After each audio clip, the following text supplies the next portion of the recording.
Assalamualaikum warahmatullahi wabarakatuh. Bertemu kembali dengan channel Ibrah Fatih 18, sebuah channel yang spesialis di bidang sejarah, pengajian, dan filsafat Nusantara. Pada diskusi kita kali ini, kita akan membahas tentang sejarah datangnya sekte Freemasonry di Nusantara, khususnya di Jawa.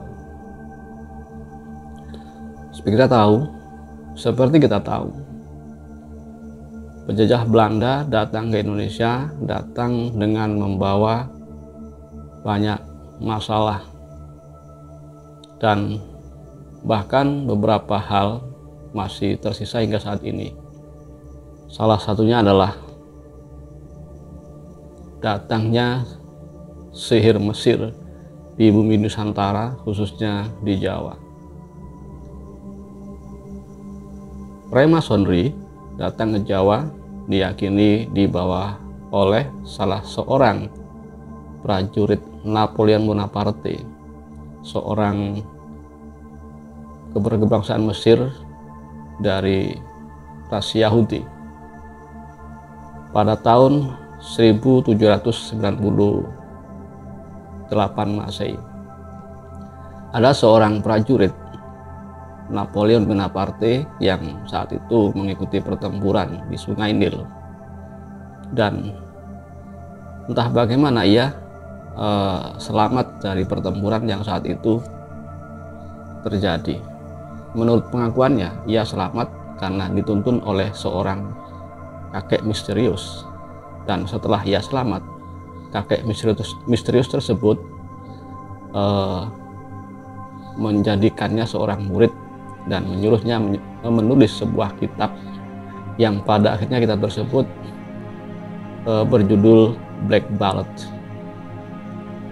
Nah, ternyata dalam kitab tersebut berisi sihir-sihir Mesir yang merupakan cikal bakal dari sekte Freemasonry, atau setidaknya ikut andil dalam pendirian sekte Freemasonry.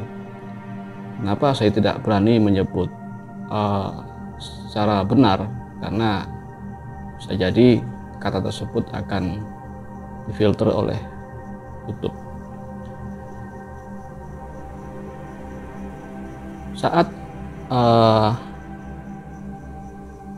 pertempuran itu selesai, ternyata seseorang anonim ini ikut ke Nusantara bersama pasukan Belanda, dan kitab tersebut, kitab sihir yang ditulis olehnya yang diberi judul Black Ballad, itu dibawa ke Nusantara. Dan tidak lama kemudian datanglah Daendels, Herman Willem Daendels, salah seorang pemimpin VOC saat itu, ke Jawa.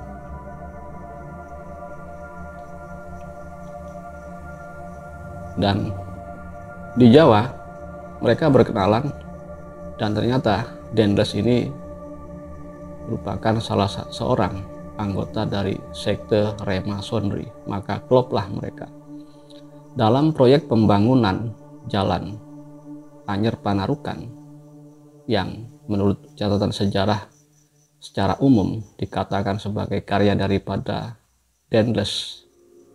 Padahal perlu kita kaji ulang. Dikatakan bahwa banyak para pekerja rodi dari orang-orang Nusantara, orang pribumi itu yang wafat saat mereka mengerjakan proyek pembangunan jalan tersebut. Secara logis memang mereka bekerja dalam keadaan tertekan, kelaparan, dan di sana banyak wabah, terutama malaria. Maka banyaklah para pekerja rodi yang wafat. Tapi anehnya, menurut catatan sejarah, Daendels memerintahkan mereka sebagai tumbal dalam pengerjaan jalan ini.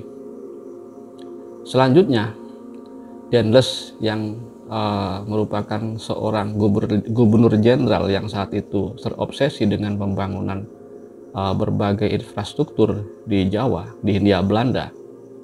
Ia terus melakukan pembangunan, salah satunya adalah ratusan jembatan yang berada di khususnya di tanah Jawa, dan memang Dendles bertugas di Jawa saat itu membangun berbagai infrastruktur. Nah, di dalam proses pembangunan ini beberapa kali mereka mengalami kendala karena banyak ternyata di lokasi-lokasi tertentu yang penghuninya dari makhluk astral ini yang tidak sepakat atau tidak setuju dengan pembangunan jembatan tersebut. Mereka terganggu dengan proses pembangunan yang biasanya dilakukan dengan pembongkaran, penggusuran atau pembalakan hutan, perbukitan dan sebagainya. Maka banyak di antara entitas gaib ini yang meminta tumbal. Padahal saat itu tidak semua entitas gaib ini meminta tumbal dari manusia.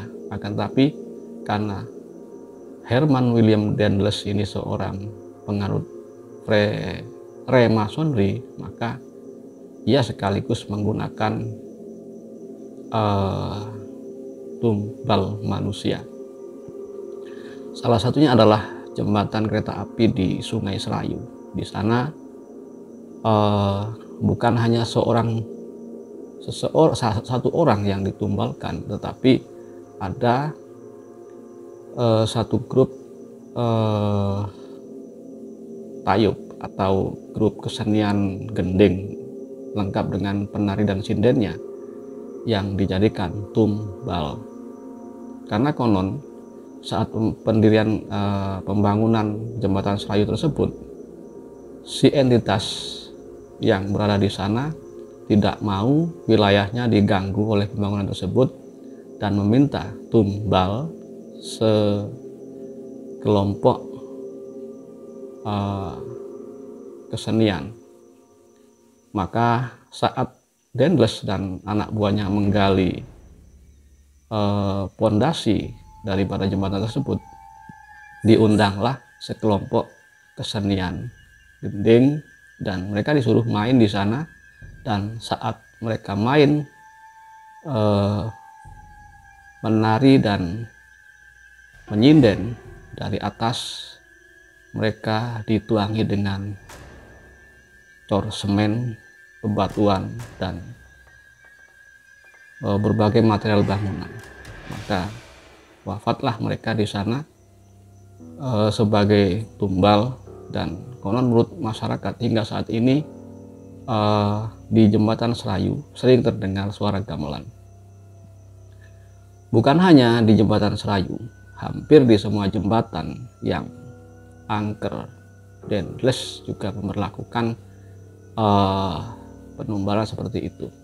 Bahkan hampir semua bangunan-bangunan kuno yang ada di Indonesia dan merupakan peninggalan Belanda, mengapa bisa bertahan sampai saat ini, rata-rata ditanami tumbal. Bukan hanya dalam proses pembangunan, bahkan kaum Eropa, khususnya Belanda ini, mereka percaya bahwa Jawa kental dengan keberadaan entitas gaib. Maka saat hendak menggiling tebu untuk dijadikan gula, banyak di antara pabrik-pabrik gula ini yang melakukan penumbalan, yaitu mempersembahkan anak manusia untuk digilas dalam mesin penggilingan tersebut. Mereka meskipun warga Eropa tidak berbudaya dan beragama seperti orang-orang Nusantara, pada akhirnya mereka percaya bahwa hal-hal gaib di Indonesia ini juga perlu mereka ikuti agar mereka tidak mendapat gangguan-gangguan gaib. Karena mereka sudah membuktikan sendiri bagaimana kesaktian atau keajaiban ilmu mistis di Indonesia. Salah satunya adalah dalam peristiwa pemberontakan kaum pecinan atau perang kuning yang terjadi di Pati, VOC menyaksikan sendiri bahwa orang-orang sakti dari golongan putih, mereka bisa menerbangkan golok untuk menghabisi pasukan VOC, dan mereka VOC ini juga menyewa para dukun dari golongan hitam untuk menandingi kesaktian daripada para pejuang Indonesia saat itu. Dan ada pengakuan salah seorang tukang yang saat itu melakukan renovasi terhadap bangunan peninggalan Belanda yang hendak dijadikan gedung bersejarah, kemudian dilakukan renovasi dan penggalian. Mereka menemukan sebuah buntalan kain putih, dan setelah dibuka ternyata tulang belulang bayi yang sudah mengering karena terhimpit oleh cor dan semen saat itu. Bukti lain dari hadirnya atau datangnya Freemasonry di Indonesia adalah banyak bangunan-bangunan di Indonesia yang menggunakan simbol-simbol tertentu. Salah satunya adalah simbol mata satu atau mata Ra, seperti yang kita lihat dalam tulisan-tulisan huruf hieroglif Mesir kuno. Ada juga lambang dari unfinished piramid. Salah satunya ditemukan di gedung pabrik gula, sebuah desa di Pasuruan. Bahkan ada di antara kisah-kisah yang diceritakan oleh para sejarawan sekaligus praktisi ilmu gaib, katakan bahwa saat itu seringkali terjadi pertempuran antara kaum putih dengan kaum hitam sewaan Belanda, dan bahkan mereka bisa mengeluarkan ajian-ajian atau kesaktian seperti yang bisa disaksikan hingga pada abad ke-19 atau 20 awal. Salah satunya adalah di Pondok Pesantren Sintogiri Pasuruan. Di sana Belanda pernah menjatuhkan sebuah bom, tetapi setelah jatuh ke lokasi, ke Pondok Pesantren Sintogiri, ternyata tidak meledak. Hingga saat ini selongsong bom tersebut masih ada dan konon digunakan sebagai bel tanda masuk para santri. Dan ini mengapa bangunan-bangunan kuno peninggalan Belanda hingga saat ini masih kental dengan aura angkernya, aura mistisnya, karena memang saat pendirian mereka, khususnya Herman William Daendels ini, menggunakan penumbalan-penumbalan. Pada awalnya di Jawa memang sudah ada ritual semacam itu, akan tetapi pada masa lalu sebagaimana pembangunan Borobudur misalnya, para leluhur kita tidak menumbalkan binatang apalagi manusia. Mereka hanya meletakkan atau memendam material tertentu seperti emas, permata, atau batu-batu tertentu yang diyakini bisa memperkokoh bangunan tersebut secara energi gaib.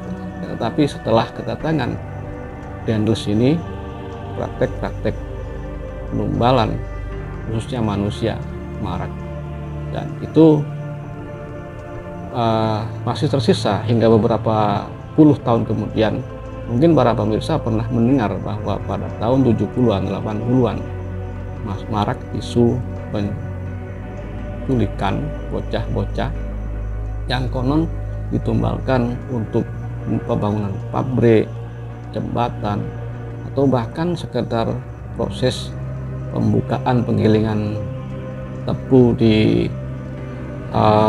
pabrik-pabrik gula, karena hal itu memang sudah diwariskan oleh pemerintah kolonial Belanda dan hingga bisa jadi saat ini masih terus berlangsung, karena para entitas gaib itu mungkin masih menuntut apa yang telah dilakukan oleh para pendahulu kita, khususnya